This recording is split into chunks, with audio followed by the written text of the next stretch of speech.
Hello, everyone. Welcome back to another edition of Soundbites of Immigration Success. This is the first one for 2026. We bring you this series so you can get to know your fellow consultant, hear their story, and hear their biggest challenge and their advice that they have for you as you proceed on to your own immigration journey. I'm so delighted to have with us Tim Morson. Hi, Tim. Hi, Monica. It's so good to have you. How are you doing? I'm doing well. Thank you very much. I hope you're doing well too. Well, yes, it's a cold January day, and we'll hopefully it'll warm up soon. Tim, tell us a little bit about yourself and what inspired you to enter the profession. I know you have a little bit of a different story than most of our colleagues. Yes, actually. So how did I get into immigration? Actually, immigration found me. I was studying political science at Concordia University in Montreal. My ambition, or one of my ambitions, at that age, when you're a young student, you have your eyes set on certain careers. So my eyes were set on joining the Canadian Foreign Service. I was lucky enough to pass the exam. There was a lot of competition. This is back in the 80s.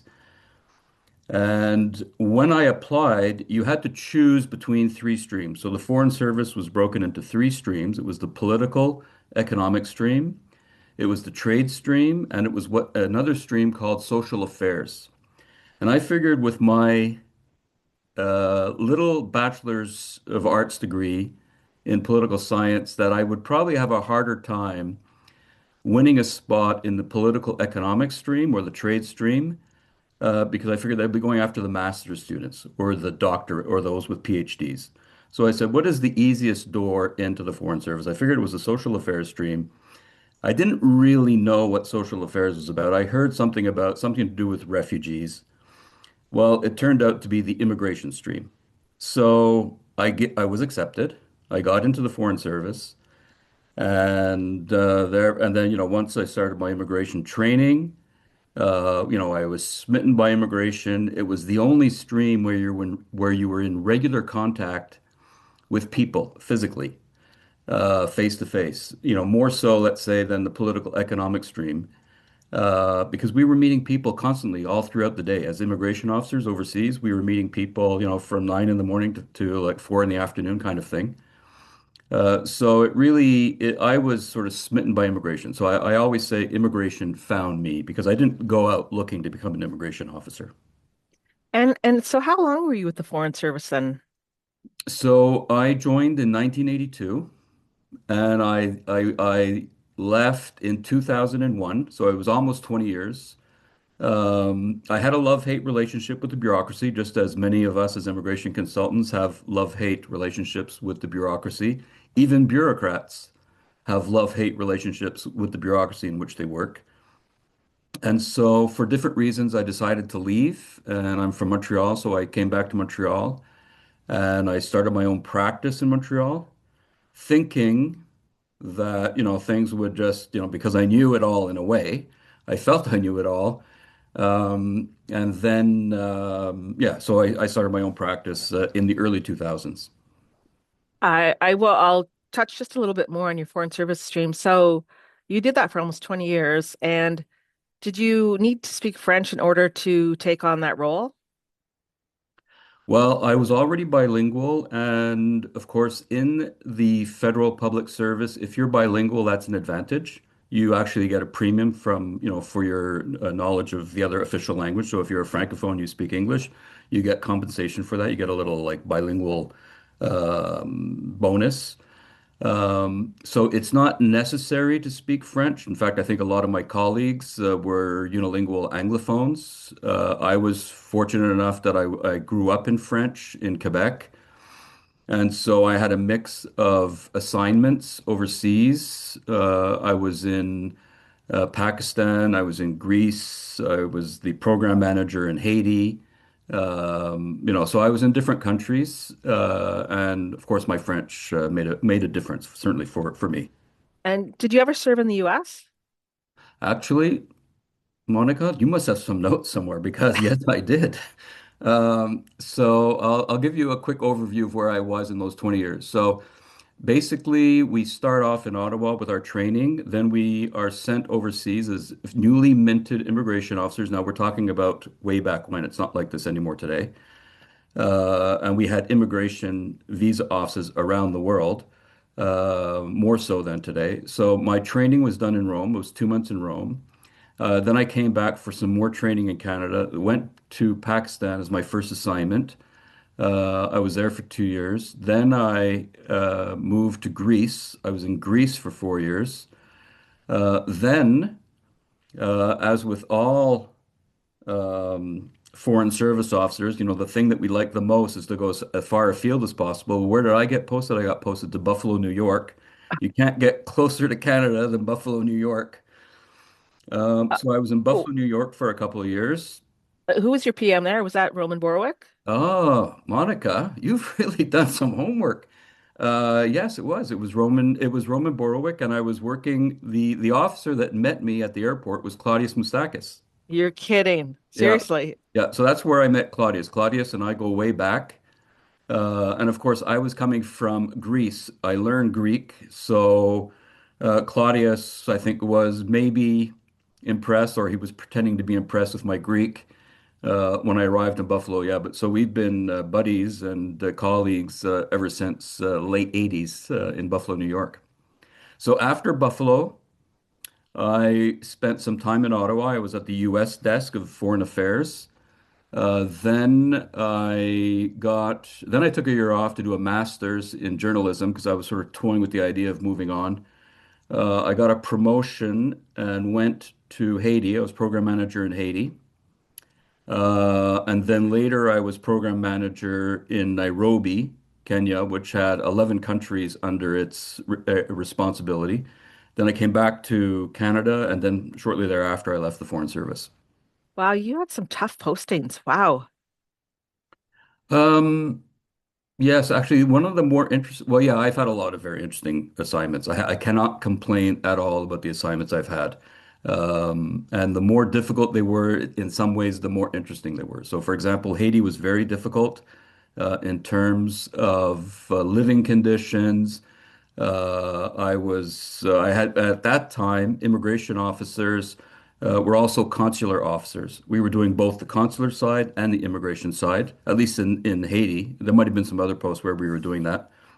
And so we had responsibility for Canadian citizens in Haiti, and of course handling all the visa processing out of Haiti. Mm. Yeah, very, very tough. And just for our colleagues who heard Claudius's name, Claudius is also a colleague who's an immigration consultant as well, and who worked many, many years for CBSA and a little bit with IRCC. So Tim, you then came over to the other side of the desk, which was a little bit different after having served your clients, from the immigration side, and then on the other side now you're advocating for them. You've had some interesting stints while you've been in practice. I know you've worked on your own. You did some time with Cirque du Soleil. Tell us a little bit about that because that was very seemed like a very interesting Mm. time as well. What did you do for them? So I was recruited by Cirque du Soleil as their director of immigration in 2011. Um, and at that time, they had about 20 shows, 10 touring shows, and 10 fixed shows or theatrical shows in Las Vegas or the United States. So we were moving, when I was recruited, the Cirque du Soleil was moving about 5,000 people. I shouldn't say 5,000 people. They were doing 5,000 cross-border transfers a year, which means when you had a tour, let's say Allegria was moving around, going from North America to Europe to Latin America to Asia. Well, you have all these artists. You have about 100 to 150 artists and staff on a touring show from different countries around the world. They all have different visa requirements depending on the country they're going to. So this was like a constant flow of visa applications that were being done. And we were working to a very tight deadline, and we were doing this with 10 people. There was 10 of us altogether that were managing these 5,000 cross-border transfers. So it was a lot of work, but we were very well organized. What was kind of funny was when I was about to join the Foreign Service, the Cirque du Soleil, I thought to myself, well, so it must be, I mean, it's a well-known live entertainment circus company. They're the biggest in the world. It must be a really well-oiled machine that's running this thing. And when you get in behind the scenes, you realize they're cobbling it together just like all of us. It doesn't matter if you're a small little company or an individual running your own practice, or whether you're a multi-billion dollar company, they were doing everything on Excel. Is it, So that really blew me away. But you can be very effective. So I've always had, I always liked Excel. I'm a bit of a numbers nerd, like Excel. And anyway, it's a very effective tool. Sometimes you don't have to go all out in terms of the technology. Sometimes just basic technology does the work. So, and Cirque du Soleil was the proof was in the pudding there with. yeah, it was interesting. You said you were part of a 10-person team running it. Very similar to your experience in running, to some degree, visa posts and the number of files that you would run through those streams. So, I mean, now you're here in 2026, and we're in the environment that we're in. You've been around a long time. You've seen ebbs and flows and different numbers and different levels and different programs. So I guess I can pose this question two ways. I could ask you, what do you see as the state of the field now, the state of immigration? And I'll add to that, do you, for you, do you see this as the most challenging era that you've ever been in? Um, well, it's certainly challenging. Is it the most? I think it's hard to say. Is it the most challenging time ever?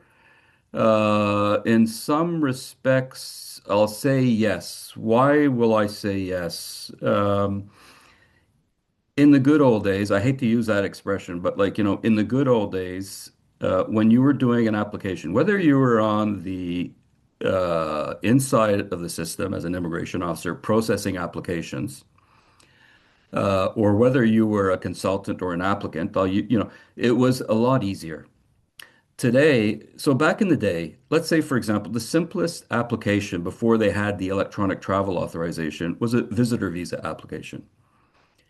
And if we go back, probably not even 20 years, well, maybe about 20 years ago, completing a temporary or visitor visa application took about 15 minutes to 30 minutes, you know, not including gathering the documents, but let's say another hour to gather your documents. You didn't really need that much. You needed an offer, you needed your letter of employment, you needed a bank statement. You had, when I joined the Foreign Service actually in the 1980s, the visitor visa application was one 8.5 by 11 sheet of paper, both sides. That was it. And another sheet of paper with some instructions. That was it. 3 pages of information, of printed matter. Today, it takes hours, if not days, to complete a visitor visa application. You have tons of instructions. You have tons of forms, and if you miss one little detail, the application can be refused. They're looking for reasons to refuse the application. I just actually did a post on LinkedIn yesterday, sort of complaining about the complexity of the system. One of my pet peeves is how technology is being used to complexify immigration, not to simplify it. And so, yes, you can see a big difference between the old days when, just you just had the basic minimum of information. And because we were dealing with people in person, you could sort of um, you could assess the situation live, and sometimes depending on an applicant's reaction, you could see, okay, that's fine. I have enough information. I can see you're sincere, and a decision was made. But now the government's aversion to risk has created another type of risk, which is all of this bureaucracy. That in itself is a risky um, undertaking. When you're building up this whole system with all these checks and controls, it just, never stops. So, yes, there's a huge difference between what it was like 20, 30 years ago Yeah, and what we're seeing today. Definitely. yeah, yeah. And I mean, and I have to say, I didn't really do any research. I've been around long enough. I remember files being submitted to program manager Tim Morson. You You probably have. what? Oh yeah, back in the You day. did? Well, yeah, I started in the 90s, so I'm we're giving away our age here. Yes, we Um are. and in terms of, AI, I mean, AI and efficiencies and technologies, there's no question we need it now for processes and systems. But I worry now that we're getting into something that is so, when you take that human element and that discretion element out of it, we're losing that human side to some degree, and it creates another problem. And it's not only in immigration; it's in other parts of our lives as well. So it's something that we have to balance with. So I guess for you, so I don't know if you can answer this, but do you have you could take this in any way. What for you has been your biggest challenge, or maybe your biggest accomplishment that you want to say? What would you like to focus on, or maybe you want to uh, touch on both? I could probably touch on both, but I just want to pick up on your last comment. Um, the problem. So for someone like me, I know the system sort of from the inside. But today I have to underscore, I have no, um, I don't have the same contacts, or I don't have the contacts that I once had. None of us does. In the old days, like, you would figure out, okay, who's the program manager in Nairobi? This was information that was publicly available. And if you had a problem case in Nairobi, you would find out who the program manager was, and you'd write to the program manager and try and solve it. Now, if you had a good program manager, that could work. Some program managers wanted nothing to do with the public, but generally speaking, I would say the vast majority of program managers were very accommodating. They understood their role, which was to smooth things over, because the bureaucracy was never perfect. I mean, I used to get requests all the time to be seen in person from visitors coming from Canada, lawyers or consultants. In fact, how did I become a consultant was largely owing to Ali Amlani visiting me in Nairobi. I was the program manager there, and he had some problem cases. He came to see me about them, and I met him. We sat down in my office, and at the end of the session, he pulled out a folder with all sorts of printed information about OPIC. Well, OPIC, for those who don't know, was the Organization of Professional Immigration Consultants, and one of the two organizations, associations that came together to form CAPIC. So at that time, Ali was kind of saying, listen, I want to tell you, what we're doing. We're trying to organize. We're talking, in those days, we're talking now late 90s. Um, the efforts were being made to regulate the profession, even back then. So I met Ali at that time, and then we stayed in touch, and then one thing led to another, and I became a member of OPIC myself when I left the department, and I was one of the founding members of CAPIC. So I was there at the beginning, when all of this was happening. So those were very interesting times. Actually, one of the things I would say for your listeners is being engaged in in CAPIC is very important in order to get to know the lay of the land and what's going on and meeting people. I think the soft skills that consultants need in order to be successful, either as individuals or as groups, a lot of that is learned through CAPIC. I learned a lot of things through CAPIC. I mean, it's one thing being a bureaucrat and having people knocking on your door. It's another thing having to be the person who has to figure out how to knock on the door. Yeah, yeah, So I think so. I would say one of my greatest satisfactions. I mean, I'm not doing this as a plug. We didn't discuss this beforehand, so the listeners know that I'm not being set up for like to do a plug for CAPIC. But I mean, as a founding member, and I've been part of CAPIC all along, I think it's an excellent organization, especially just learning the collegiality. We need that. We're all working by ourselves, most of us. I work by myself. I have, colleagues and I have collaborators, but I decided that it was easier from a lifestyle point of view not to have all the heavy management issues of a big office. And so the collegiality that comes through CAPIC is very important. So that would be sort of, on the good side. Um, and I think that the toughest situations usually to do with um, bureaucracy. Having been a bureaucrat myself, I know what's possible. I think the question that people have to ask more is why? Why is it, why is a system like this? Why do I have to check this box? Why do I have to provide this bit of information? The government is asking for a lot of information, wants a lot of documents, and we never ask why. I'm looking at it from a manager's point of perspective, from within IRCC, and I'm thinking to myself, what are they doing with this information? They don't need it, but now they've got it, they have to protect it. They have to manage it. So my big beef is the way technology is overwhelming the system. We're now serving the interests of the technology, the technology interests of the department more than in it's sort of a personal response, but it's just if you get me going on technology, I just will never stop. No, and I hear what you're saying, and I want to pick up first on your sort of OPIC, CAPIC days, and of course that's where I started. I started with OPIC at one point. I think my colleague Eric Katz and I were the two youngest uh, newbies at CAPIC when we first started, or at OPIC.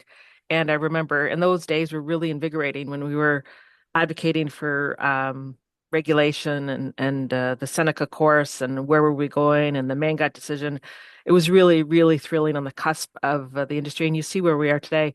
With a profession enshrined in statute. I mean, of course, there's lots of work to be done, but I feel it's so important to understand that history and so as we go forward, and it's just a passion of mine.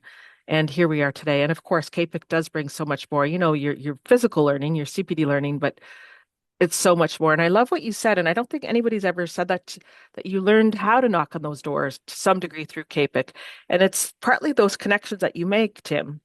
You meet somebody who knows somebody else, and they get you in the door. You sit and you hear their story, and you thought, "Oh, okay, wow." And Mm. that's really how it's done to some degree. It's sometimes more than just sitting in front and watching a video. It's that nuanced stuff and spending time together. That's why even when you go to a conference, it's sort of those chats at the table, the chats at the coffee. It's those little nuances that you pick up in Mm. between. I would say and it's even more important today because, I mean, not that long ago, we would be in an office, we would have colleagues, we could just, turn our head and talk to the person next door or knock on the door next door. Now, because it's so remote and virtual, these kinds of opportunities to be dealing, live or involved in, human activities, lobbying or that kind of thing, um, are even more important. By the way, this is another point I wanted to make, which is, when I joined and I said at the beginning, we dealt face to face with applicants. So nowadays, immigration officers don't see applicants anymore. It's become a faceless operation. You don't know who you're dealing with. They don't know who they're dealing with. We complain about the bureaucracy, but we also have to consider it from the bureaucrat's perspective and the department's perspective, long-term perspective of all these immigration officers not dealing with human beings, but just dealing with virtual images of human beings, paper and electronic forms and the like and numbers because everything gets boiled down to numbers. What does that do to the bureaucracy long term? You know, so these are issues and questions that have to be addressed by the bureaucracy, and we have to be mindful as members of CAPIC that this is something that's going on. The morale is not all that great in the department. If you're just sitting in some kind of like of a warehouse operation in front of a computer with a lot of pressure to perform, you have to remember these officers have targets, quotas. They're given a lot of automated tools, which is another issue. So what does that do to the organization from a human perspective? So this raises a lot of questions, and we're in it. We're in it. We see what's going on. So we have a role to play. We've replaced, actually, in a lot of ways, the immigration officer because we're the ones who have face-to-face contact with the client, Yeah. you know? Yeah. The client ends up becoming this faceless, soulless, pixel in a Yeah. in a computer. Yeah, and you sort of see that sometimes when you are able to talk to some officers. There are still a few legacy officers around who did serve client facing, and I can't imagine must be difficult for them, and we want to put that human face to it. So I guess, and then we could have a whole conversation on technology, but we'll leave that for another day. So We'll leave Tim, that for an NCIC. yes. So I guess my last question is what advice would you have for I'm not going to couch this in terms of you and entering this side of the desk in 2001. What advice might you have for somebody today who's just started off, who just finished their Queen's course, they've just passed their licensing exam? What advice might you have for them? Well, I'm also a member of the Order of Human Resources Professionals in Quebec. It's the CHRA. That's the acronym here in Quebec. I would say, the idea of becoming a consultant to run your own practice, okay, that's been oversold. I think a lot of organizations need immigration professionals within their HR departments, just as I was part of the HR department. The immigration department of Cirque du Soleil was part of the HR department. So I think that's where some of the opportunities are. Developing your competencies in HR and in organizations is, I think, where the opportunities are. So look to that. And it may not be enough to just do immigration. Having some immigration training or a qualification in immigration is good, but you'll have to package it with something else. So, and if you have to be careful, but if you can identify a specialty area, so you can be a specialist in, like as I was in the entertainment industry. I mean, a lot of my clients come from within the entertainment industry, or the events industry. So anything, that linked to sort of a Cirque du Soleil style business model. So find something. If you're an engineer and you've gone and obtained your qualifications as an immigration consultant, well, then look to the manufacturing sector and just focus on that. I think Yeah, that's good. the key. Yeah, good advice. And I guess the other piece is that it's not going to come overnight. That, unless you've done the groundwork ahead of time and sort of prepped this, it does take time.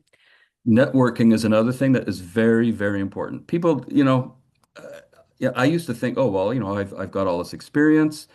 I have a lot of the answers at the tip of my fingers, but no, that's not the way it works. We were talking about human relationships and networking, finding, attending conferences, I don't know, the Manufacturing Association of Canada annual conference or something, and just attending, make it networking. It's critical. Network, network, network.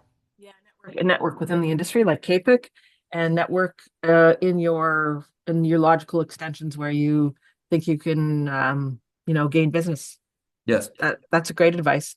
So I guess that's it. We've talked a lot more than we originally planned, and we're certainly a little bit longer than the I I told him, all these are usually about 15 minutes. I think we've gone about 20, but it's been a very interesting conversation. Tim, any final words before we end our conversation? Keep an optimistic outlook and look at every problem as an opportunity to be solved. Look at every problem, yeah, as an opportunity to solve a problem. Oh, I love the Yep. final positive words. That's a great way to your mantra for 2026. There you go. And Tim, we'll see you in Mississauga in May, I think, for the NCIC. I look forward to it. Thank you, Tim. And thank you for our audience for listening today and for getting to know Tim Morson. You can find Tim on LinkedIn. You can find me on LinkedIn. I don't even know if I introduced myself. It has been a pleasure. My name is Monica O'Brien. I work at CAPIC. I look after education and things stakeholder engagement. Tim, we'll see you very soon and thank you. Thank you very much, Monica.